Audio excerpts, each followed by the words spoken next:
attorneys, judges, and Mr. Redican. I'm Gotti Zimmerman, and today my majestic partner, Cooper Tolan, and I will be debating on the affirmative side for affirmative action. Today I'm debating in place of Eddie Weiss as his planned absence today, but wishes both teams the best of luck. To start, the resolution is resolved that the United States federal government should eliminate affirmative action in college admissions. I'd like to state a couple of definitions in that resolution. According to Merriam-Webster Dictionary, eliminate is to put an end to or get rid of. Affirmative action is an active effort to improve the employment or educational opportunities of members of minority groups and women. We will focus on the educational portion. Affirmative action is not what it used to be. When it came into action, it was first used in the United States in Executive Order 10925 and was signed by President John F. Kennedy in 1961. It was used to promote actions that achieved non-discrimination. In 1965, President Lyndon B. Johnson enacted an Executive Order 11246, which required government employers to take affirmative action to hire without regard to race, religion, and national origin.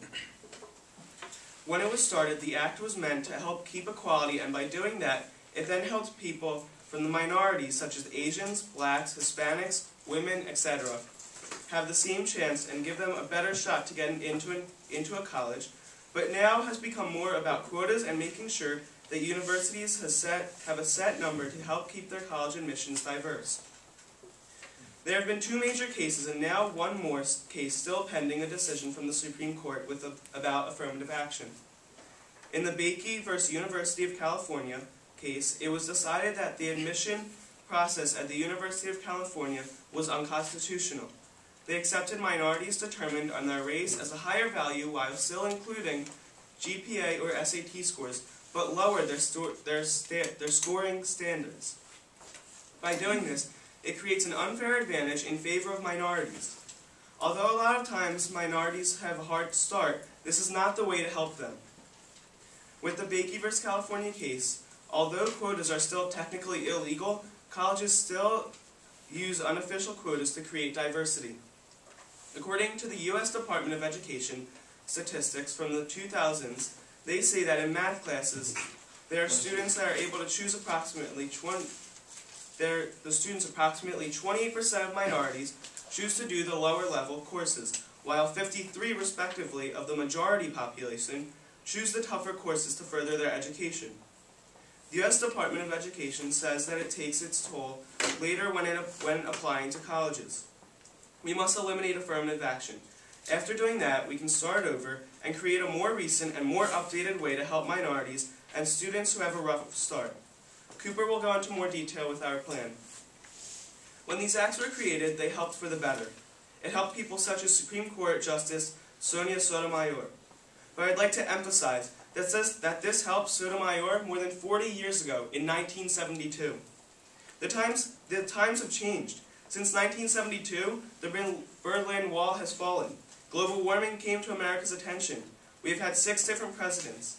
The age of internet dawned. And the most important, since 1972, affirmative action has changed. 40 years ago, affirmative action was to help create equality to all in America. Now it has become necessary to have affirmative action so that you create diversity. This is not enforcing equality. Sotomayor is not the only person that has benefited from affirmative action. In fact, Supreme Court Justice Clarence Thomas was also affected by affirmative action. According to BusinessInsider.com, affirmative action has hurt Thomas.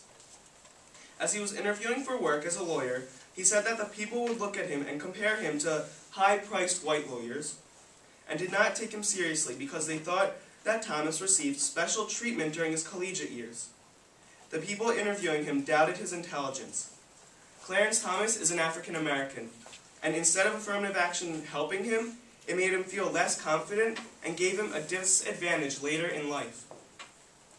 So with the affirmative action we have in place now, instead of helping the different minorities, it is just hurting them later on and making it worse.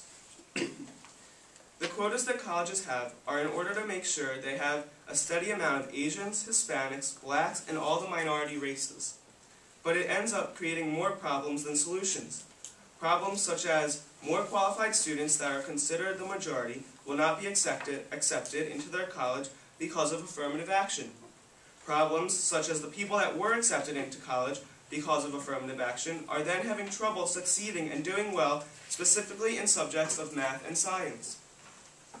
This is not what affirmative action was meant to be. If we do not eliminate it, this will get far worse before we see any change for the better. The affirmative action we have in place now is creating inequality. It hurts more than it helps, and something has to be done. This is our future. We have the tools to make sure we keep it equal for all, and we will. Thank you. Vote negative. Vote negative. Affirmative.